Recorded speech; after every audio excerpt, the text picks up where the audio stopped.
जो स्त्रियों के भाव को पहचान जाती है। इसको क्या चाहती है, इनकी निगाह बड़ी तेज होती है। सत्यभामा को तो समझ में आ गया कि इंद्राणी क्या कहना चाहती है, लेकिन उस समय उन्होंने नहीं कुछ बोला। जब कृष्ण उनको लेकर चलने लगे तो जो सत्यभामा ने कहा कि देखिए आप हमसे बड़ा प्रेम करते हैं, यहाँ तक लेकर आए स्वर्गलोक में। हमने सुना है यहाँ पर बड़े अच्छे अच्छे उपवन है, बगीचे हैं, बड़ा सुंदर भ्रमण करने का, घूमने का स्थान है। आपने हमें कहीं कुछ सिखाया नहीं, कहीं घुमाया नहीं। भगवान श्री कृष्ण ने कहा चलिए मैं तुमको सब घुमा देता हूं। जब सत्यभामा को लेकर आनंद नंदन बन गए तो सत्यभामा गरुड़ से उतर करके पारिजात वृक्ष के नीचे बैठ गई और कहा कि अब तुम अकेले ही द्वारिका जाओ, जब तक ये पारिजात वृक्ष आप नहीं लेकर चलेंगे तब तक मैं यहां से नहीं जाऊंगा। भगवान श्री कृष्ण ने सत्यभामा की बात को रखने के लिए पारिजात का वृक्ष उखाड़ दिया। तब जो है इंद्रादी देवताओं ने भगवान से युद्ध किया। अब एक कथा और आती है बीच में, अब अंतर कथाएं बहुत है। एक प्रसंग आता है कि एक बार इंद्र ने पारिजात का, नारद ने इस पारिजात का एक पुष्प लाकर के कृष्ण को दिया और कृष्ण ने वो फूल रुक्मिणी को दे दिया।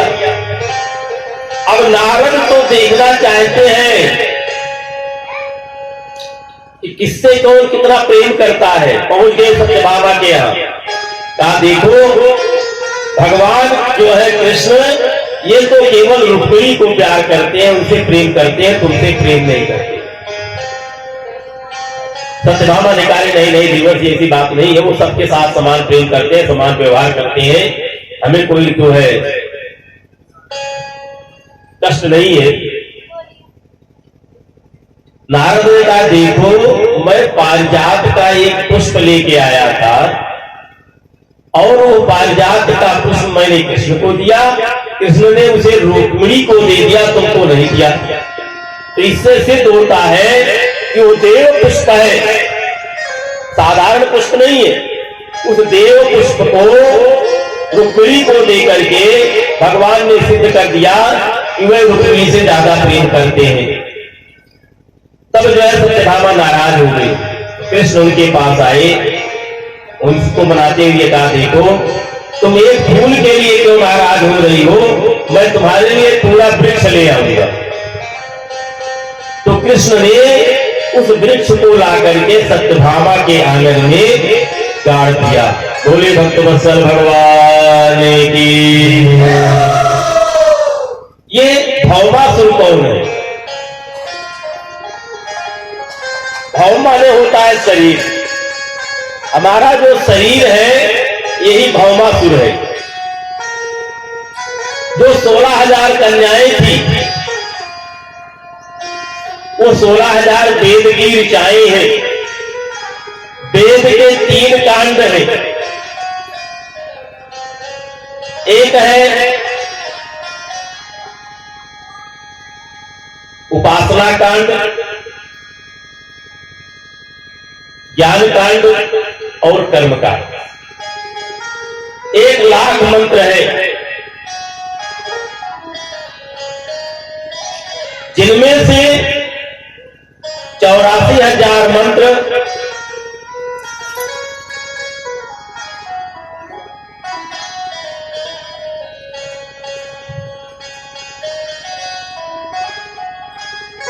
ज्ञान कांड के हैं।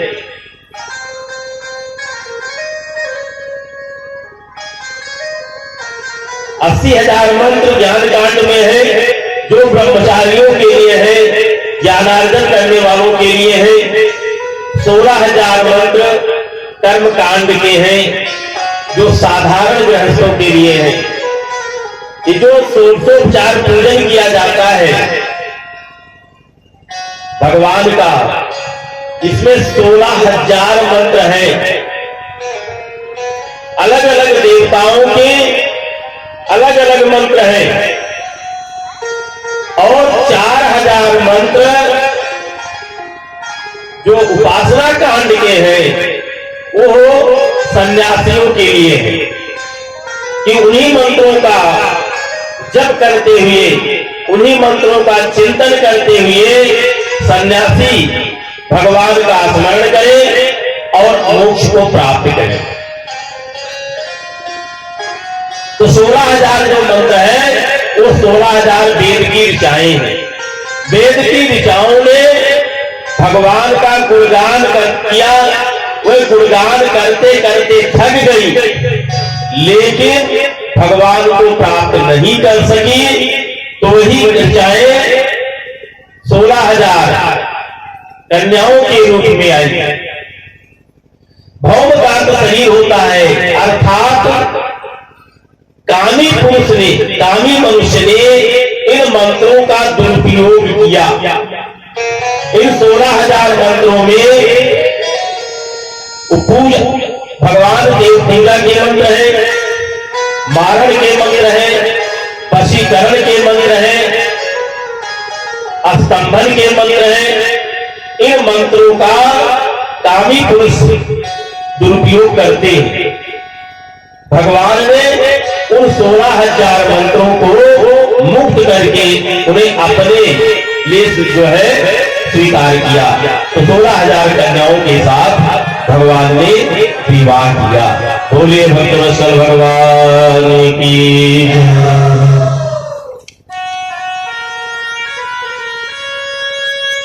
अब आगे बहुत ही मार्मिक प्रसंग है, शांति की आवश्यकता है।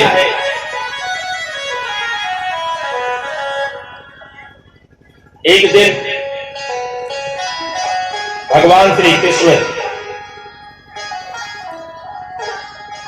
आसन पर बैठे हुए थे। कहिर्चित् सुखमासीनं स्वतल्पस्थं जगद्गुरुं पतिं परिचरत भैष्मीं जजनेन सखी जनैः। कहा जगत गुरु, जगत के गुरु जो है भगवान श्री कृष्ण है। वंदे कृष्णं जगत गुरु, संसार के गुरु हैं भगवान श्री कृष्ण। एक दिन आसन पर बैठे हुए थे। भैष्मी माने भीष्म की पुत्री रुक्मिणी जी पंखा झल करके उनकी सेवा कर रही थी अपनी सखियों के साथ। अब भगवान को जो है हास परिहास कुछ पूजा, उन्होंने बड़े ही मार्मिक ढंग से कहा, राजपुत्री सीता भूपैर लोकपाल विभूतिभिः महानुभावैः श्रीमद्भिः उदार बलोर्जितैः। भगवान श्री कृष्ण रुक्मिणी को कभी राजपुत्री नहीं कहते थे, आज राजपुत्री कहा। जब राजपुत्री कहा तो रुक्मिणी जी चौंक गई, पंखा झलना बंद हो गया और कृष्ण का मुख ताकने लगी कि आप क्या कह रहे, राजपुत्री? कहा कि हे राजपुत्री, आप तो बड़ी सुंदर हैं। विवाह के पहले, जब हमसे विवाह के पहले शिशुपाल जैसे बड़े बड़े राजा, रूप सौंदर्यशाली मान भाव आपको चाहते थे। आपके पिता और भाई भी उन्हीं के साथ आपका विवाह करना चाहते थे, तो आपने उनको छोड़कर उससे विवाह क्यों किया? आज ये होता है ना, तमाम घर में होता है, अरे वो तो हम। कहा कि मैं आपकी बराबरी का नहीं हूं कि आप राजा की पुत्री हैं और मैं राजकुमार भी नहीं। शादी शादी विवाह जो है वो समानता वालों में करनी चाहिए। अगर असमान कर देंगे, छोटे बड़े का विवाह हो जाएगा तो वैवाहिक जीवन सफल नहीं होगा। कहा गया है कि दुश्मनी, मित्रता और विवाह, वैवाहिक संबंध अपने समान लोगों के साथ ही करना चाहिए। कहा कि मैं राजाओं से डरता हूं और उस डर के कारण मैं समुद्र में रहता हूं। द्वारिकापुरी समुद्र में है। जो भगवान पुरुष है उनसे मेरी शत्रुता है। मैं राजा भी नहीं हूं और लोगों को यह भी नहीं पता है कि मैं किस संप्रदाय में हूं।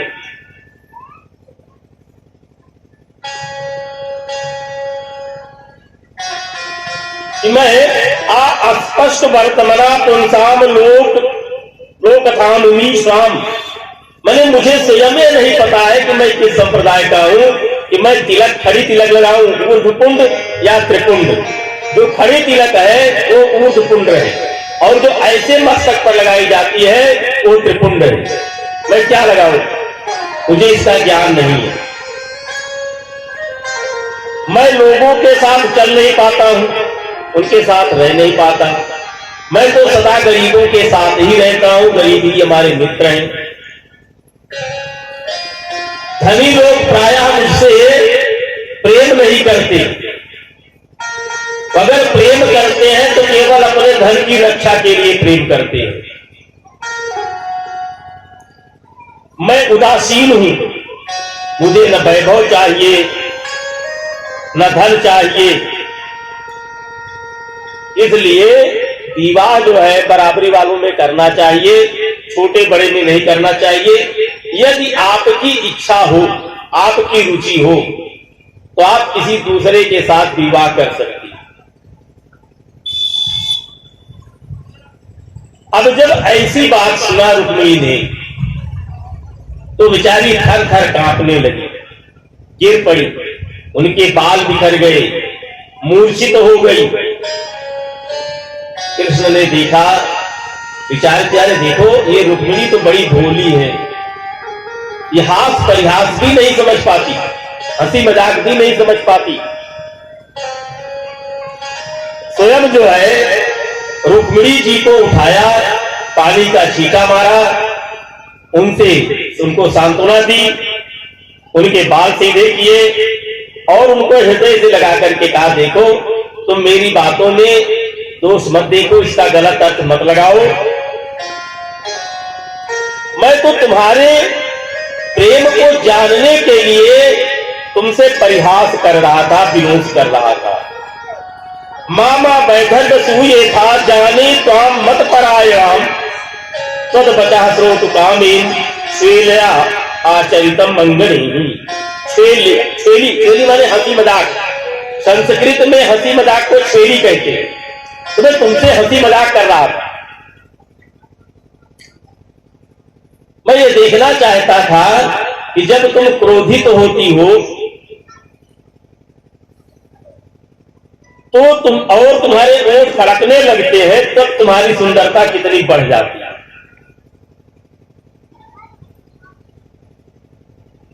तुम्हारी आंखें कैसी लगती हैं, तुम्हारी सुंदरता कैसी होती है, मैं ये देखना चाहता हूं।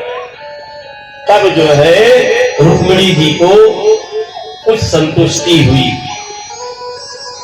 और उन्होंने कहना प्रारंभ किया, नन्वेव में ततर्विंद विलोचनाः यद वै भवान भगवतो सदृशी विभूम्नः तास्मै महिम्नभिरितो भगवान् त्रयधीशः क्वाहं गुण प्रकृत्य गृहीत पादा।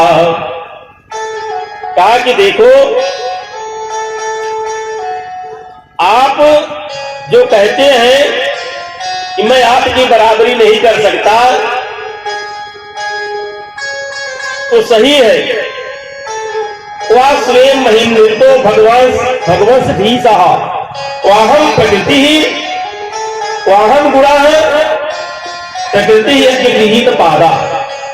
कहा मैं अपनी महिमा में रत त्रिगुणमयी माया को बचाने वाले कहा आप अपनी महिमा में रख त्रिगुणमयी माया को नचाने वाले त्रिगुणमयी माया सततम रज, इन तीनों की जो माया है उसको भगवान नचाते रहते हैं। माया सबको नचाती है लेकिन भगवान माया को नचाते हैं। माया में के बंधन में भगवान नहीं बचती, बस माया के बंधन में फंसता कौन है? जीवात्मा फंसती है, जीव फंसता है। और मैं गुणमयी प्रकृति वाली, लेकिन मैं सतोगुणी भी हूं, रजोगुणी भी हूं, तमोगुणी भी हूं, तो मैं गुण वाली मैंने त्रिगुणमयी अज्ञानी जीव हूं। आप मेरे पांव तो कामनाओं के पीछे चलने वाले अज्ञानी लोग ही पकड़ते हैं। देवी की उपासना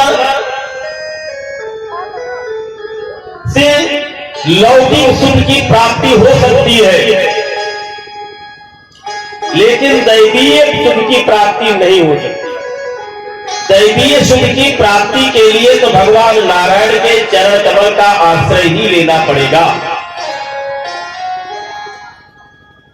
तो रुक्मिणी जी साक्षात लक्ष्मी है, तो कहती है कि जो कामनाओं के पीछे पीछे भगते रहते हैं, जो सांसारिकता की ओर भगते हैं, मेरे पांव मेरे पैर मेरी पूजा वही करते हैं। आपका कहना है कि आप डर के मारे समुद्र में रहते हैं, तो ठीक ही है, आप सही कह रहे हैं। आप गुणों से डर करके अंतः समुद्र में रहते हैं। आप साधारण मनुष्यों से नहीं डरते, आप त्रिगुण से डरते हैं और सबके अंतः समुद्र में रहते हैं। तो तुम जानहु अंतर्यामी, आप सबकी अंतरात्मा में निवास करते। जब देवकी ने, जब कुंती ने भगवान की स्तुति की थी हस्तिनापुर से जाने के पहले, तब उन्होंने कही कहा था कि प्रभु आप अंदर भी हैं और बाहर भी हैं, लेकिन जो माया का पर्दा पड़ा हुआ है उससे आप दिखाई नहीं पड़ते। आपका स्वरूप अंदर भी है और बाहर भी है, लेकिन माया का पर्दा पड़ने के कारण आप दिखाई नहीं पड़ते।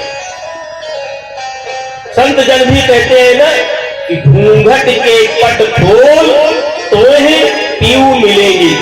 जब प्रियतम से मिलना होगा, जब परमात्मा से मिलने की इच्छा होगी, तो आपको पर्दा खोलना पड़ेगा। वो पर्दा क्या है? माया का, अज्ञानता का।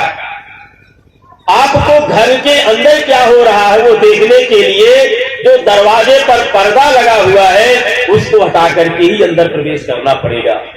तो कहा कि आप त्रिगुणमयी माया से डर करके सबके अंतः समुद्र में निवास करते हैं, अंतःकरण में निवास करते हैं। कहा कि आपका बैर राजाओं से नहीं है, आपका बैर तो इंद्रियों से है। भाई काम जो 5 ज्ञानेंद्रियां हैं, 5 कर्मेंद्रियां हैं, ये परमात्मा के पास जीव को जाने नहीं देगी। तो आप जो है राजाओं से नहीं डरते, बल्कि आप इंद्रियों से डरते हैं। बड़े बड़े ऋषि विद्वज्जन आपके चरण कमल रस का सेवन करते हैं। आपका मार्ग लोगों के लिए अस्पष्ट नहीं है, सही कहते हैं, क्योंकि आप निष्किंचन हैं, इसलिए आपके सिवाय कोई दूसरा है ही नहीं। निष्किंचन का मतलब क्या है? किंचनता निष्क्रांता इति निष्किंचन, माने जो सब कुछ से परे हो गया। जैसे निष्किंचन कोई वाक्य नहीं है, किंचन कहते हैं माने कुछ कहते हैं ना।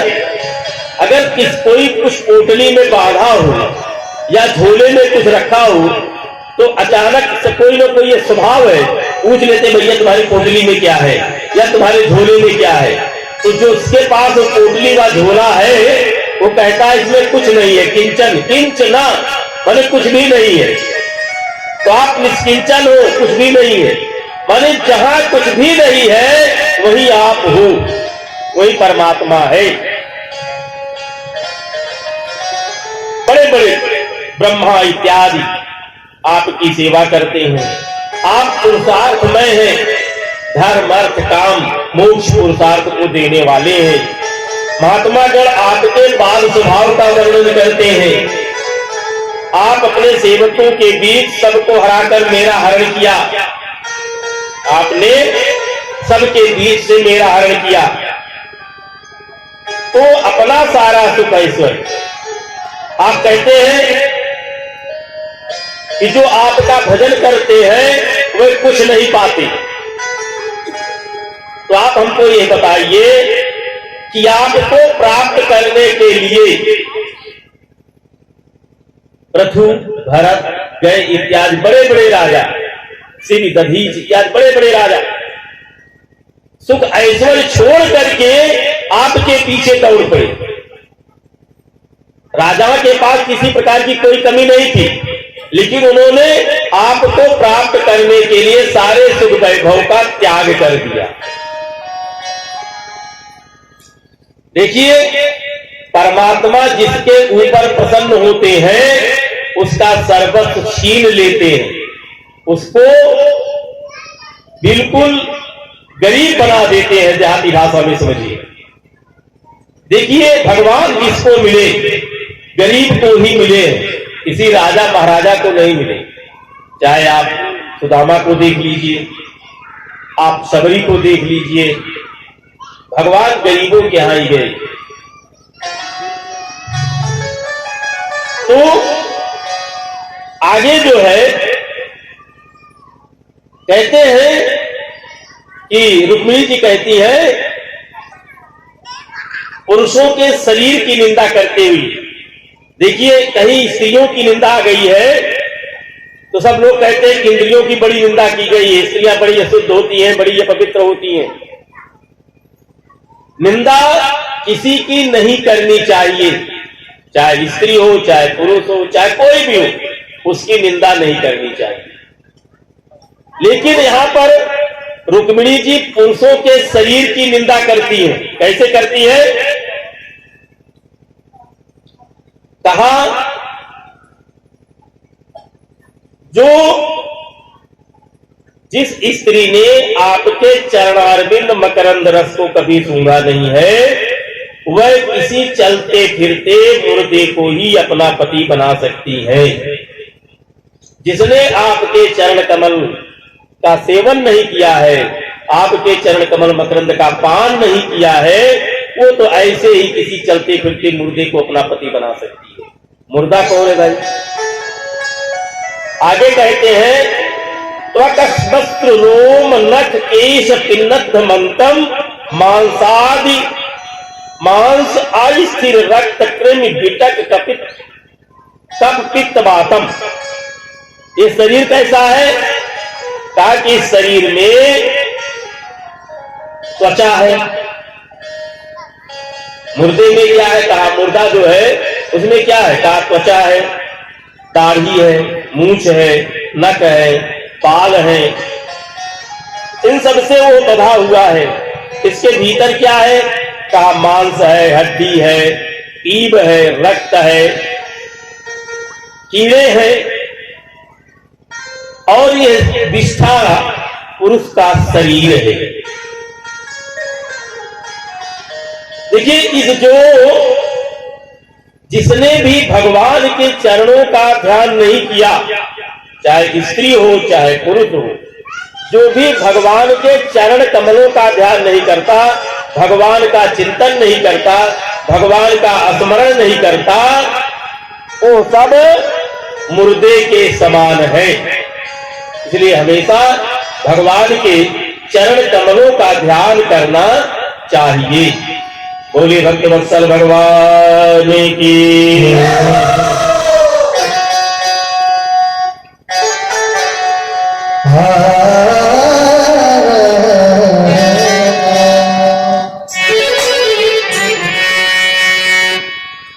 राम नाम के हीरे मोती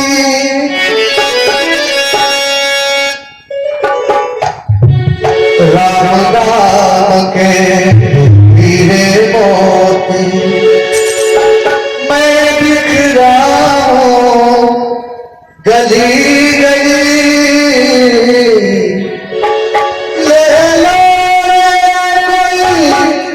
राम प्यारा सो मचाऊं गली गली राम राम भज राम राम भज राम राम भज राम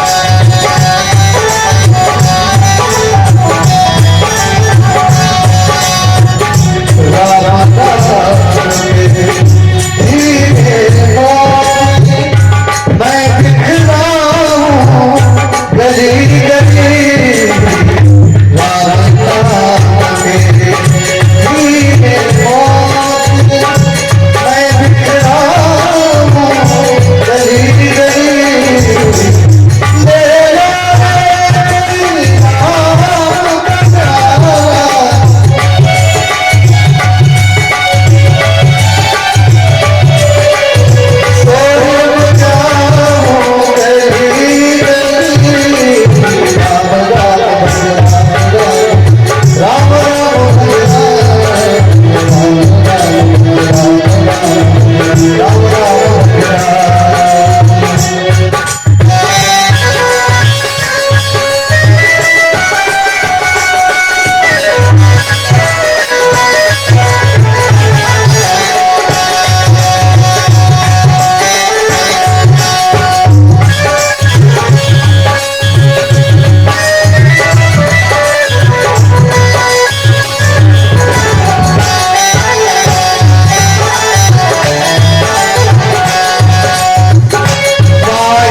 शतः एकैकशस्ता कृष्णस्य पुत्रान् दशदशा बलाः।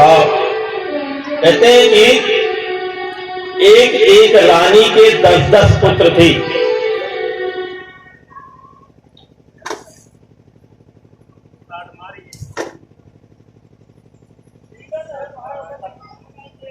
तासाम स्यादश पुत्राणाम कृष्ण स्त्रीणाम पूर्वोदिताः अष्टौ महिष्य तत्पुत्रान् प्रद्युम्नादीन गृणामि ते।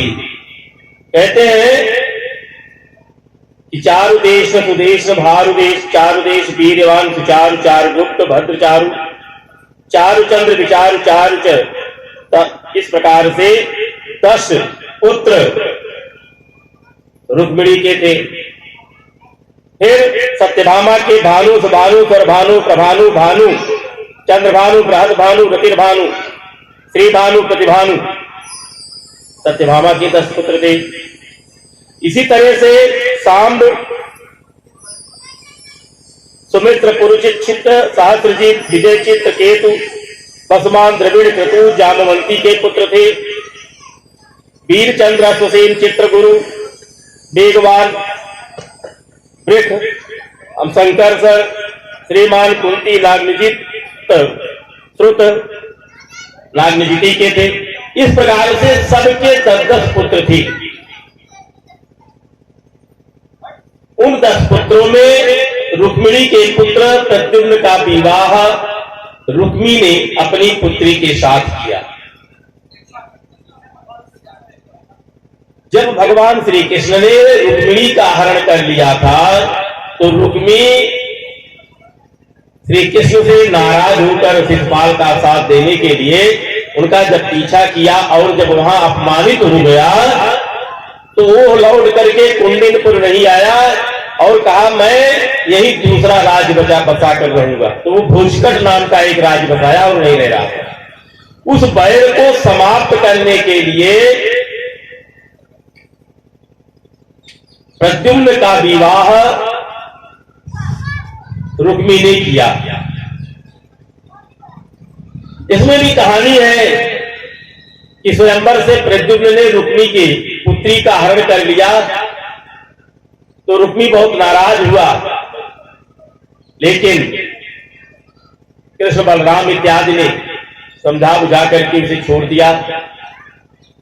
फिर आगे रुक्मिणी की एक पुत्री थी जिसका विवाह कृतवर्मा के पुत्र बलि के साथ हुआ। अपने विरोध को शांत करने के लिए कृष्ण से जो रुक्मी का विरोध था उसको खत्म करने के लिए रुक्मी ने अपनी पौत्री का विवाह अनिरुद्ध के साथ कर दिया। देखिए एक बड़ी विचित्र परंपरा है ये, और ये विशेष करके दक्षिण भारत में परंपरा है। अपने यहाँ तो मामा की लड़की के साथ विवाह नहीं करती, कहते हैं बुआ और भतीजी का मामला पड़ता है, विवाह नहीं करना चाहिए। लेकिन यहां पर जो है दक्षिण भारत में मामा की बेटी के साथ पहला विवाह करेंगे। अगर मामा की पुत्री नहीं मिलेगी तब दूसरी जगह करेंगे। उनके यहाँ की अपनी अलग परंपरा है।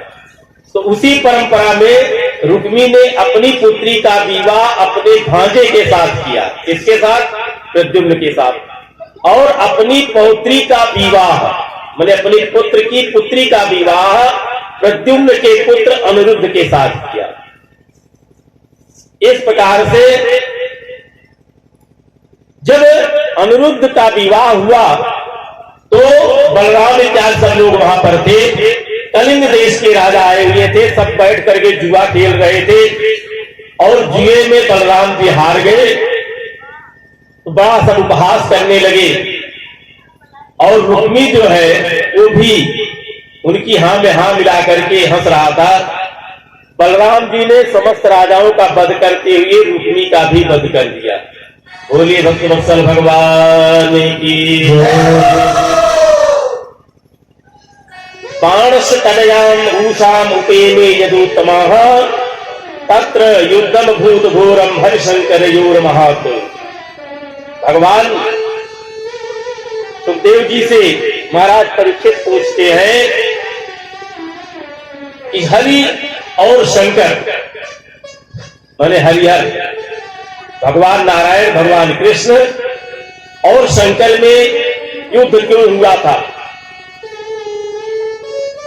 तो सुखदेव जी ने कहा, बाण पुत्र सत ज्येष्ठो बले रासीन महात्मना एन बामन रूपाय हरे दाई मेदिनी। कहा कि बलि के 100 पुत्रों में ज्येष्ठ पुत्र था बाणासुर। वो शंकर जी की तपस्या करके वरदान प्राप्त कर लिया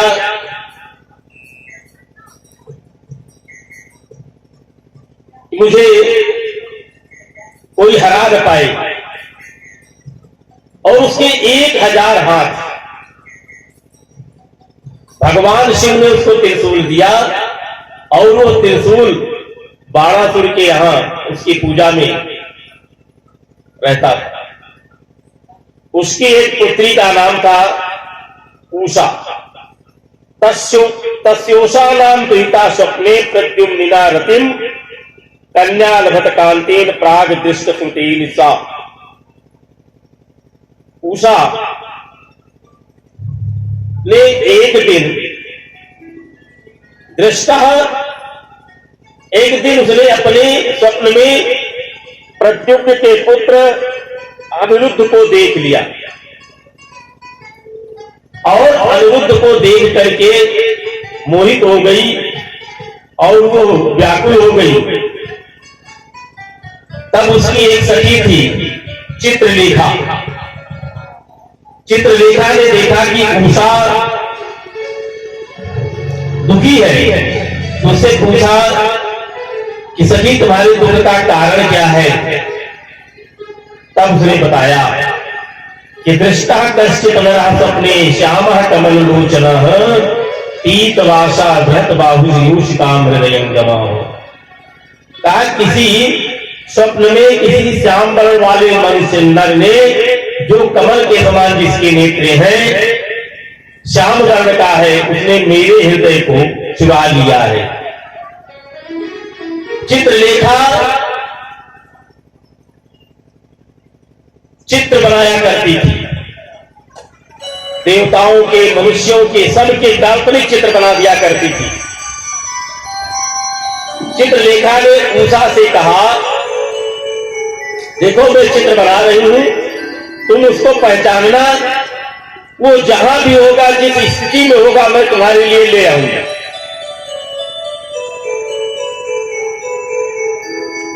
उषा ने चित्र बनाना प्रारंभ किया, देवताओं का बनाया, यक्षों का बनाया, गंधर्वों का बनाया, मनुष्यों का बनाना प्रारंभ किया। जब कृष्ण का चित्र बनाया तो कुछ वो शर्माई, संकुचित हुई, और जब प्रद्युम्न का चित्र बनाया तो और भी वो लज्जित हुई, लज्जावान बन गई, और जब अनिरुद्ध का चित्र बनाया तो बिल्कुल वो शर्माते हुए, संकुचाते हुए उसने कहा कि सखी यही है जिसने मेरे हृदय को चुरा लिया। चित्रलेखा ने कहा कि अरे ये तो भगवान श्री कृष्ण के पौत्र हैं, द्वारिका नगरी में रहते हैं, वहां पर तो सुदर्शन चक्र का पहरा रहता है, बड़ा मुश्किल है, लेकिन मैं तुम्हारे लिए प्रयास करूंगी। चित्रलेखा योग विद्या जानती थी, अपने योग बल से द्वारिका पहुंच गई, और द्वारिका जाकर जब दरवाजे पर पहुंची, देखा कि सुदर्शन चक्र चारों तरफ नाच रहे हैं। बेचारी जा नहीं पाई अंदर, लौट आई। रास्ते में उसको नारद जी मिल गई। नारद जी ने पूछा कि देवी आप कहां विचरण कर रही हैं? चित्रलेखा ने नारद जी से सारी बात बताई और कहा कि इस कार्य में मुझे आपकी मदद चाहिए। नारद जी तैयार हो गए, क्योंकि नारद को तो लीला करनी है, नारद को तो भगवान की लीलाओं का आनंद लेना है। चले गए सुदर्शन जी के पास, हाथ जोड़कर खड़े हो गए। कहा महाराज आप क्या रात दिन दौड़ते रहते हैं, थोड़ा विश्राम भी कर लीजिए।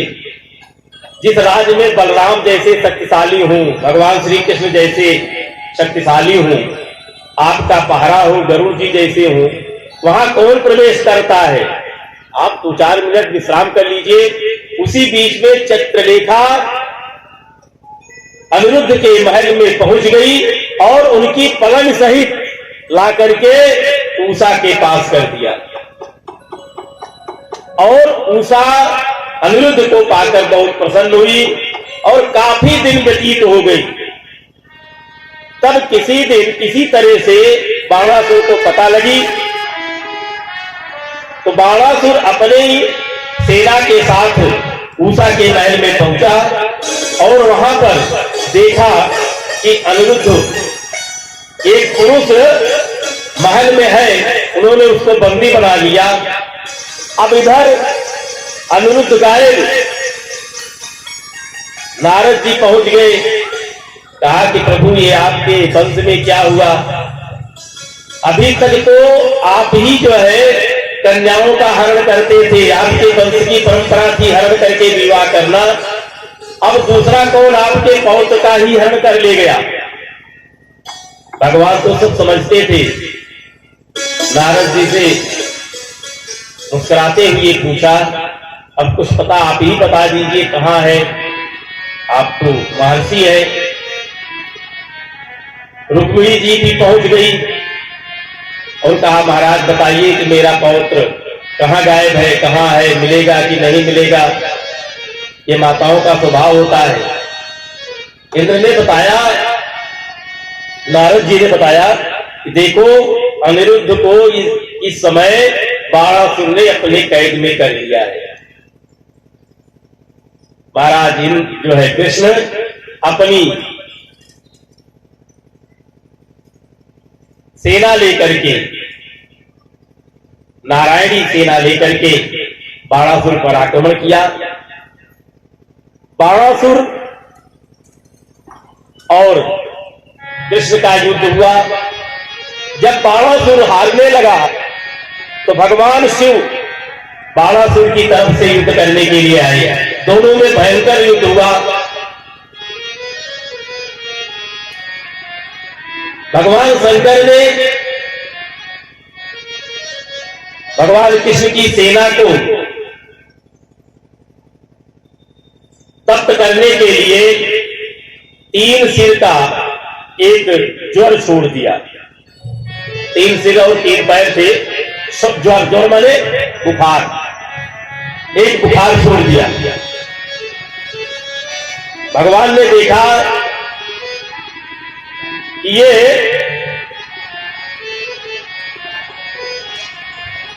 भगवान शिव ने ज्वर छोड़ दिया तो उन्होंने वैष्णव ज्वर छोड़ दिया। देखिए कोई ज्वर और कुछ नहीं है, ये जो शैव और वैष्णव आपस में लड़ते हैं कि मैं बड़ा हूं, शैव कहते हैं मैं बड़ा हूं, वैष्णव कहते हैं मैं बड़ा हूं, ये शैव और वैष्णव का ज्वर ही है, उनके ऊपर चढ़ा हुआ है। क्योंकि भगवान कभी नहीं लड़ते। क्यों? कि भगवान कभी नहीं लड़ते। भगवान शिव सदैव नारायण का स्मरण करते हैं, राम का नाम जपते रहते हैं और राम कहते हैं कि शिवद्रोही मम दास कहावा, शिवद्रोही मम दास कहावा, तो वही अपने नहीं पावा, शिवद्रोही मम दास कहावा, तो वही अपने नहीं पावा, शिवद्रोही मम दास कहावा, तो वही अपने नहीं पावा। तो लड़ते में केवल जो वैष्णव का बुखार चढ़ा हुआ है, शैव का बुखार चढ़ा हुआ है, यही आपस में लड़ते हैं। जब शैव ज्वर वैष्णव ज्वर से परेशान हो गया, तप्त हो गया, तब शैव ज्वर जो है वो भगवान की प्रार्थना करने लगा, नमामि त्वां। क्या यार नाटक करते हो बार बार? हुई ज्वर जो है भगवान की वंदना करता है। नमामि अनंत शक्तिं परेशम सर्वात्मानं केवलं व्यक्ति मात्रम विश्वोत्पत्ति स्थान सरोन्द हेतुम यद्यद ब्रह्म ब्रह्मलिंगम प्रशांतम। कहा कि हे अनंत शक्ति के परमात्मा, अनंत शक्तिशाली परमात्मा, मैं आपकी शरण में आया हूं, आप मेरी रक्षा करें। भगवान कृष्ण ने अपने ज्वर को शांत किया। ये जो सर्दी लेकर के बुखार आता है, जो सर्दी लेकर के बुखार आता है, ठंडी लेकर के, ये जो है शैव ज्वर है। इसके 3 पैर हैं और 3 सिर हैं। और जो ऐसे गर्मी लेकर के आता है, जिसमें खूब पहले गर्मी ही शरीर गर्म हो जाती है, वो वैष्णव ज्वर है। भगवान नारायण कृष्ण ने ज्वर को माफ किया, उसको क्षमा किया, अपने ज्वर को शांत किया। भगवान शिव ने आकर के भगवान की स्तुति की, भगवान प्रसन्न हुए। भगवान ने बाणासुर का वध किया, अनिरुद्ध को लेकर घर आए। देखिए, ये अनिरुद्ध कौन है? अनिरुद्ध जो है वो मन के स्वामी है। अनिरुद्ध कौन है? मन के स्वामी है। और चित्र विचित्र संकल्प करने वाली, अनेकों प्रकार के मन में भावनाओं को पैदा करने वाली जो हमारी बुद्धि है, वो चित्रलेखा है। और इस बुद्धि ने अनिरुद्ध रूपी मन का हरण करना चाहा, तो किसका सहारा मिला इसको? नारद जी के सहायता से ही इसने अनिरुद्ध का हरण किया। अर्थात बुद्धि मन पर काबिज तभी हो सकती है जब किसी सन्यासी की, संत की, ब्रह्मचारी की उसे मदद मिले, सहायता मिले। बोलिए भक्तवत्सल भगवान की। आगे कहते हैं कि एक तो उपवनम राजन जगमुर यदुर कुमार कहा कि एक बार वन में यदु कुमार, प्रद्युम्न, साम इत्यादि सब लोग खेल रहे थे कि वो इन्होंने देखा कि एक कुएं में एक मगरमच्छ जो है वो गिरगिट, मृग गिरा हुआ है। उसको निकालना चाह रहे थे लेकिन निकाल नहीं पा रहे थे। इतने में ही भगवान श्री कृष्ण उधर आए। उन्होंने बताया बालकों ने, इसमें गिरगिट है। भगवान श्री कृष्ण ने जब उस गिरगिट को निकाला तो वो गिरगिट के प्राण छूट गए। उसमें से एक दिव्य देवजी निकली, दिव्य पुरुष निकला। भगवान ने उससे पूछा, भाई तुम कौन हो? तो उसने बताया कि कहानियों में आपने कभी अगर मृग का नाम सुना हो तो मैं हूं। मैंने बहुत सी गायों का दान किया। एक दिन एक ब्राह्मण को गाय दिया था, वो लौट करके मेरे गौशाला में आ गई। दोनों ब्राह्मण लड़ते हुए आए। मैंने दूसरे ब्राह्मण को दूसरी गाय देना चाहा लेकिन उसने नहीं लिया और उसी दोनों रुष्ट होकर के चले गए। उसी के परिणाम स्वरूप जब मेरा शरीर छूटा तो मुझे गिरगिट होना पड़ा। ये जो है गिदगिदान जिसे कहते हैं, गिदगिदान होना पड़ा। ये अपना रंग बदलता है। ये जिस स्वरूप में, जिस पत्ती में जाएगा उसी स्वरूप को धारण कर लेगा। कभी भी दान दे करके उसे वापस नहीं लेना चाहिए और एक ही वस्तु 2 लोगों को दान नहीं करनी चाहिए। गरुड़ पुराण में भी लिखा गया है कि जब एक ही वस्तु 2 लोगों को दान दी जाती है या उसको बेच करके दोनों को पैसा दिया जाता है, मतलब उसका बंटवारा किया जाता है, तो उससे बहुत बड़ा दोष लगता है। तो भगवान ने मृग का उद्धार किया। ये द्वारिका में एक मृगकूप है। द्वारिका में एक मृगकूप है। उस मृगकूप में जो स्नान करता है उसके ब्रह्म हत्या का पाप हो तो भी छूट जाता है।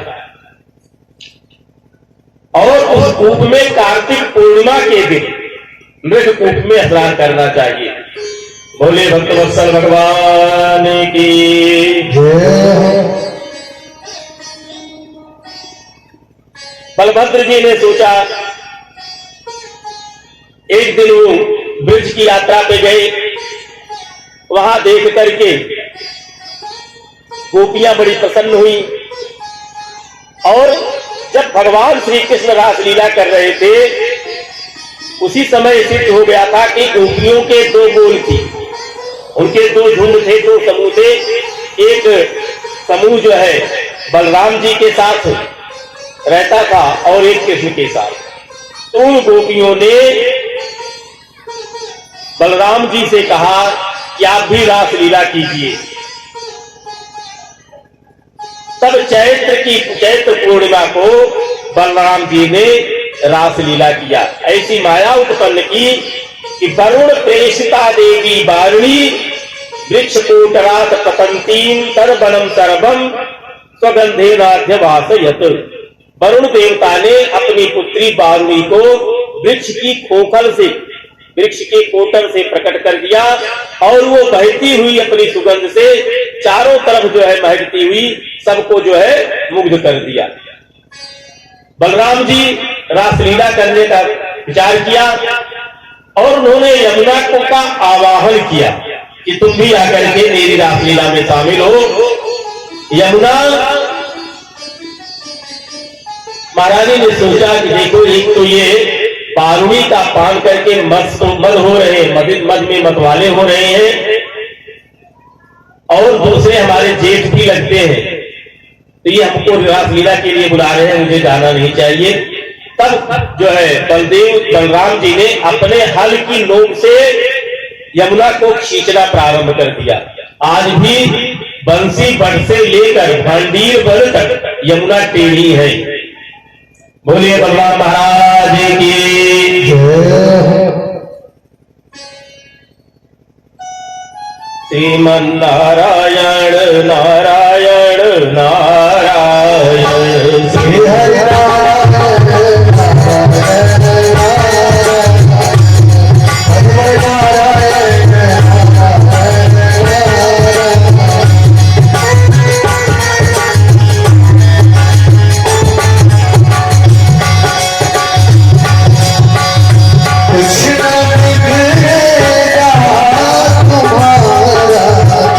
हरि शरण आने के बाद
राजा थे पौंड्रक, जिन्होंने नकली लकड़ी का काष्ठ का गरुड़ बनवा लिया, 4 भुजाएं बनवा ली, चक्र बनवा लिया और स्वयं को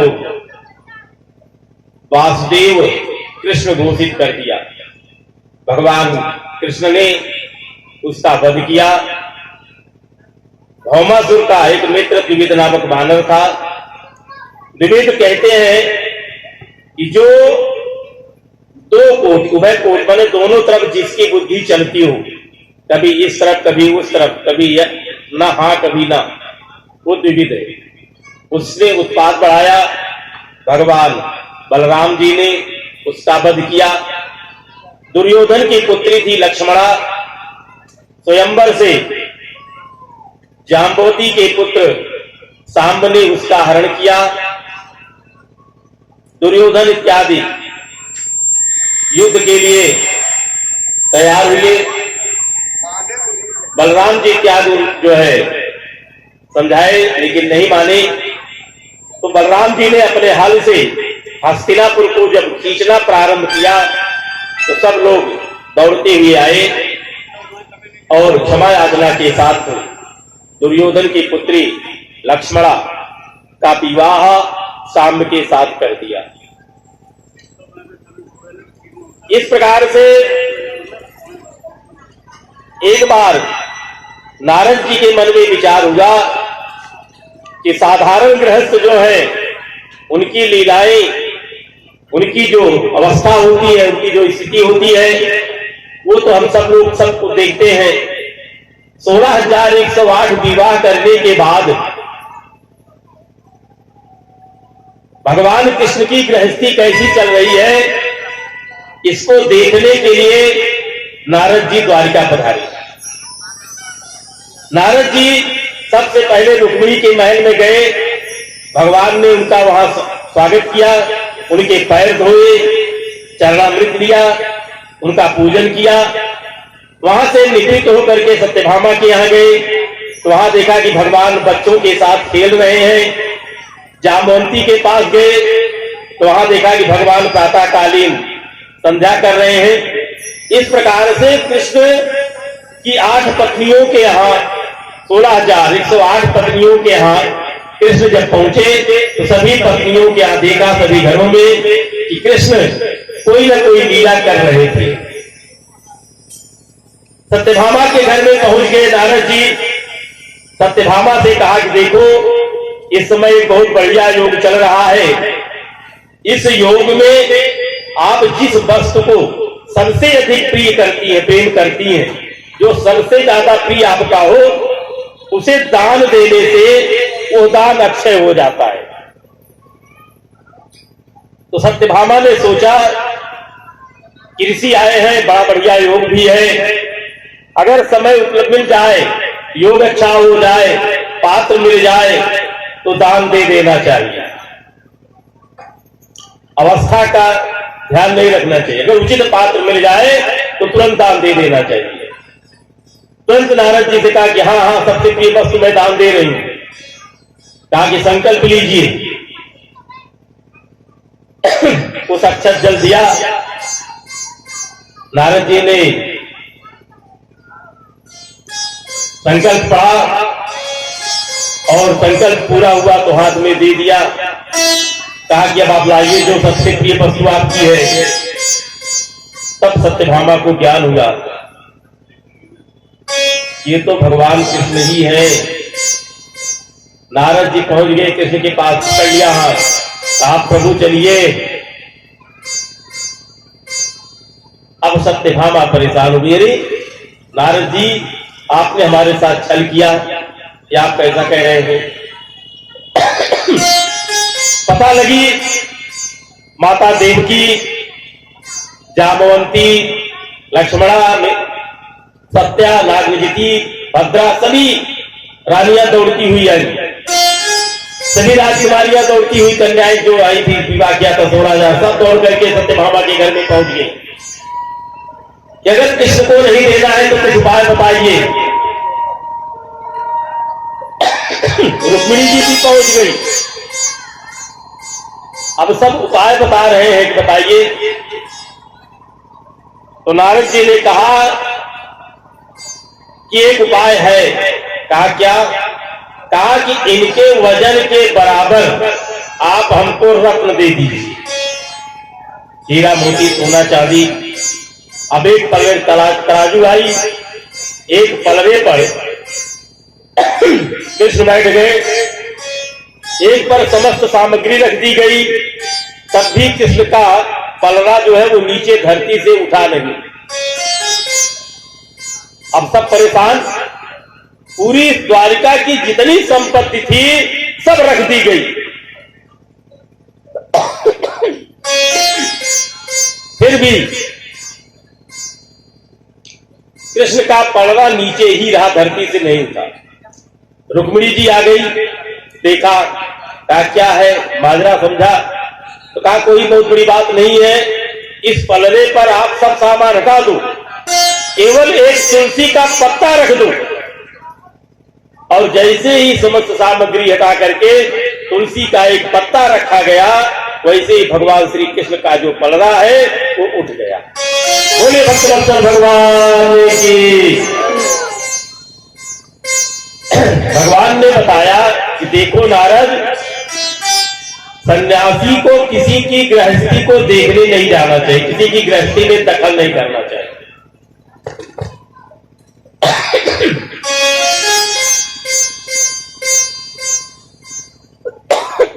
उद्धव जी से संदेश पाकर, समाचार पाकर भगवान श्री कृष्ण इंद्रप्रस्थ गए।